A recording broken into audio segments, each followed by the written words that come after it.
Students welcome to RPS online study. आज हम exercise 4.3 का क्वेश्चन नंबर 5 करने वाले हैं। तो देखते हैं क्वेश्चन नंबर 5 क्या कहता है। From the choices given below choose the equation whose graph are given in equation 4.6। ठीक है, अब ये देखो ये है हमारा 4.6। अभी इसमें 4 इक्वेशंस हमें दी हुई हैं, हमें ये बताना है कि इनमें से कौन सी इक्वेशन इस ग्राफ के लिए करेक्ट होगी। इसके लिए क्या करना पड़ेगा, इसके लिए आपको करना ये पड़ेगा कि ये जो पॉइंट हमें दे रखे हैं ना, जैसे ये -1 1 दिया है, 0 0 दिया है, या फिर 1 -1 दिया है, इसको हम हर एक इक्वेशन में रख के देखेंगे। अब जिस इक्वेशन का ये ग्राफ होगा वो पॉइंट इसको सेटिस्फाई करेगा।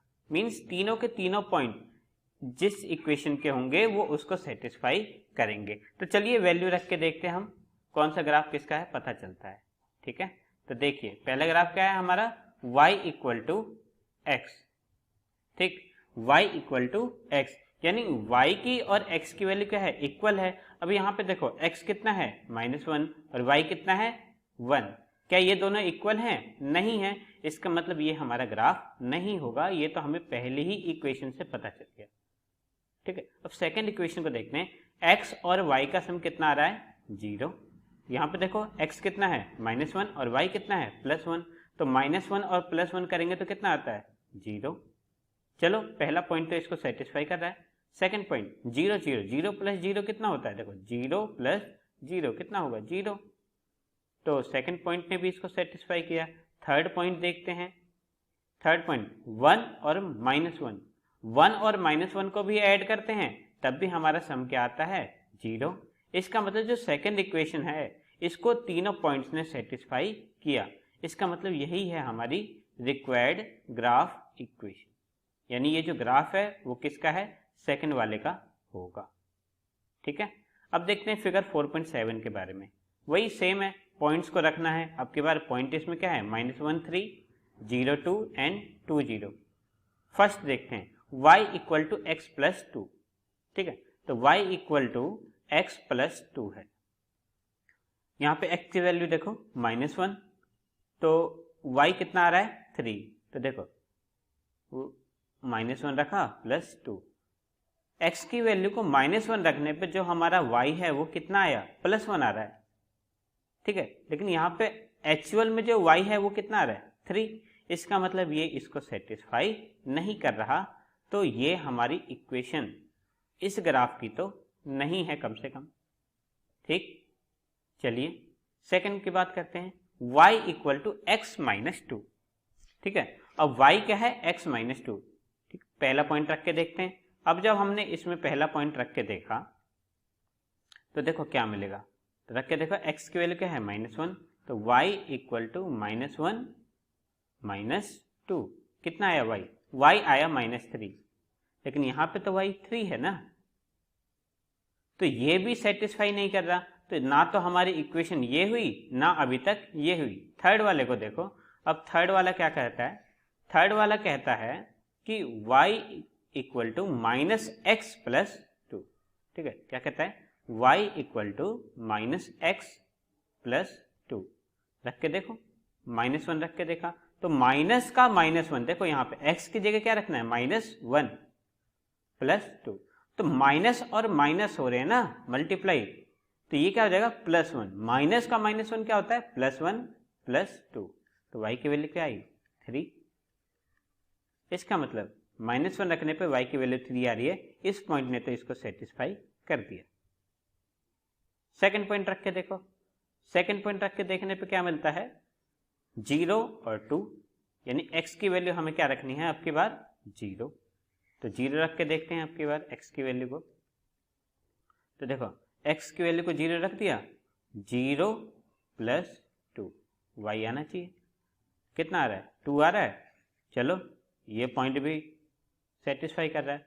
अब थर्ड देखो, थर्ड पॉइंट क्या है हमारा 2 0, यानी x की वैल्यू 2 रखने पे y कितना आना चाहिए 0। तो देखते हैं y निकाल के, x की वैल्यू कितनी है 2, तो 2 की जगह क्या लिखा जाएगा, -2। ठीक है, -2 + 2 कितना आया 0। तीनों पॉइंट्स ने हमारी थर्ड इक्वेशन को सेटिस्फाई कर दिया। इसका मतलब यही क्या होगा, हमारा आंसर हो जाएगा। चलिए अब नेक्स्ट क्वेश्चन की तरफ चलते हैं। नेक्स्ट क्वेश्चन क्या कहता है, if the work done by a body on application of a constant force is directly proportional to the distance traveled by the body, express this in form of an equation in two variable and draw the graph of the same by taking the constant force as 5 unit. Also read from the graph the work done when the distance traveled by the body is 2 unit और second case में क्या है 0 unit. तो समझते हैं इस question को ना। क्वेश्चन क्या कह रहा है कि किसी बॉडी पे जो वर्क डन है वो उसके ऊपर लगाए गए कांस्टेंट फोर्स के क्या है डायरेक्टली प्रोपोर्शनल है। ठीक है, तो देखो क्या बोला है यहाँ पे, directly proportional to the distance travel. जितना बॉडी डिस्टेंस ट्रेवल कर रही है उसके हिसाब से जो वर्क डन है वो भी बढ़ता जा रहा है। ठीक है, अब इसी इक्वेशन को हमें ग्राफ के रूप में दिखाना है। ठीक, कांस्टेंट फोर्स को हम कितना मान सकते हैं 5 यूनिट। तो देखो अब इसके लिए करना क्या पड़ेगा, इसके लिए करना हमें ये है कि सबसे पहले तो यही मान लो कि डिस्टेंस ट्रेवल्ड है वो कितनी होगी। डिस्टेंस को क्या मान लिया, डिस्टेंस को मान लिया x। ठीक, जो अपना वर्क डन होगा उसको मान लो y। ठीक, अब हमें देखो कांस्टेंट फोर्स कितना दे रखा है 5, यानी फोर्स को क्या मान लो आप 5 मान लिया। अब जो इक्वेशन होगी अकॉर्डिंग टू क्वेश्चन क्या होगी, तो यहां पे लिख दो अकॉर्डिंग टू क्वेश्चन। ठीक, तो क्वेश्चन देखो क्या कहता है कि जो वर्क डन है वो प्रोपोर्शनल है। ठीक है, डायरेक्टली प्रोपोर्शनल है टू द डिस्टेंस, यानी वर्क यानी क्या है y। तो y प्रोपोर्शनल टू, ये होता है प्रोपोर्शनल का साइन। ठीक है, प्रोपोर्शनल तो डिस्टेंस है तो y is proportional to distance. लेकिन हमको प्रोपोर्शनल वाले साइन में यूज करने में दिक्कत होती है। ठीक है, तो इसलिए प्रोपोर्शनल के साइन को हटा के हम इक्वल का साइन लगाते हैं। ठीक है, और याद रखना कि जब भी प्रोपोर्शनल का साइन हटता है तो उसकी जगह एक कोई ना कोई कांस्टेंट आता है। उस कांस्टेंट को हम क्या मान लेते हैं यहाँ पर फोर्स, और फोर्स कितना है 5।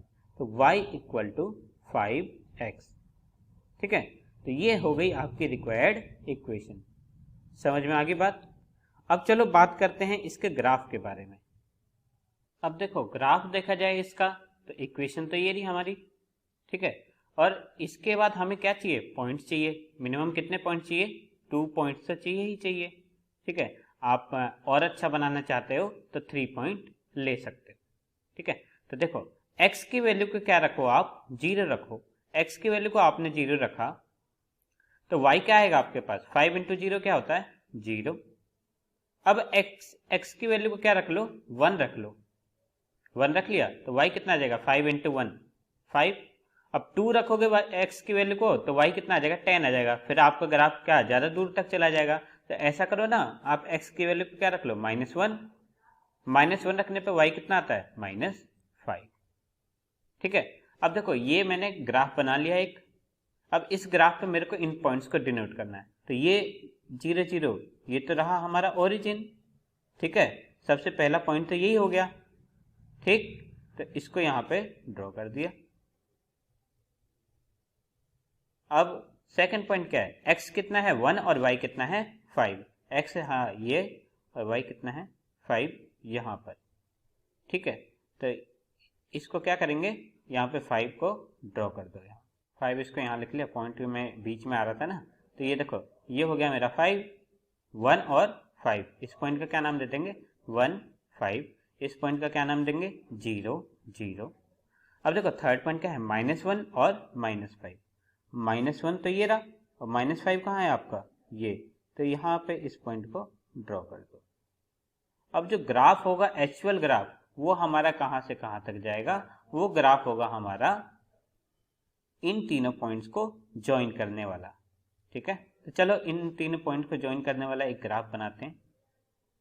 तो देखो ये ग्राफ है जो हमारा इन तीनों पॉइंट्स को क्या कर रहा है ज्वाइन कर रहा है। देखो बिल्कुल स्ट्रेट लाइन है और ज्वाइन करते जा रहा है। ठीक, चलो अब इसी के बेस पे क्वेश्चन को आगे सॉल्व करते हैं। अब देखो क्या कह रहा है कि आप वर्क डन निकालो, ठीक है, जब distance travel by the body कितना है 2 यूनिट्स है, ठीक है। जब बॉडी ने 2 यूनिट डिस्टेंस ट्रेवल कर लिया तो वर्क डन क्या होगा, तो आपको याद रहना चाहिए कि वर्क डन को आपने किससे दिखाया था, y से, और डिस्टेंस को किससे दिखाया था, x से। तो x कितना है हमारा 2 यूनिट है ना, तो y की वैल्यू निकालो। जब मैं x को 2 पे रखता हूं तो y जहां पे कट करेगा इसको, इस ग्राफ को, वही इसका क्या होगा, वर्क डन होगा। मगर मैंने ग्राफ को उतना एक्सटेंड नहीं किया है, आप करके देखना हो जाएगा। वैसे इक्वेशन वाइज सॉल्व करा जाए तो क्या आएगा, देखो y इक्वल टू क्या है 5x, x की जगह क्या रखेंगे 2 रख के देखो, 5 इंटू 2 इक्वल टू कितना है 10। जो वर्क डन होगा वो हमारा कितना होगा 10 यूनिट होगा, ठीक है।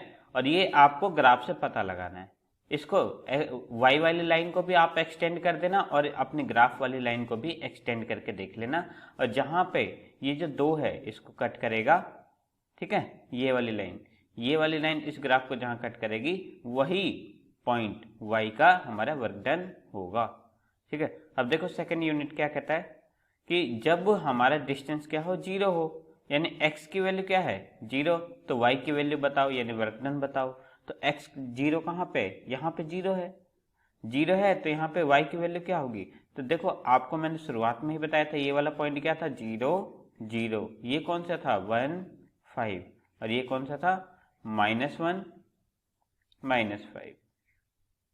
तो जब हमारा x 0 है तो y की भी वैल्यू क्या आई 0, यानी जो हमारा वर्क डन होगा वो इस केस में क्या होगा 0, ठीक है। ओके, नेक्स्ट क्वेश्चन की तरफ चलते हैं। तो ये देखो क्वेश्चन नंबर 7 क्या कहता है कि Yamini and Fatima 2 student of class 9th of school together contributed कितना 100 rupees towards the prime minister's relief fund to help the earthquake victim, ठीक है। तो अब इसका क्या करना है, इक्वेशन बनाना है जो कि इस डेटा को सेटिस्फाई करे, और क्या बनाना है बाद में इसका ग्राफ।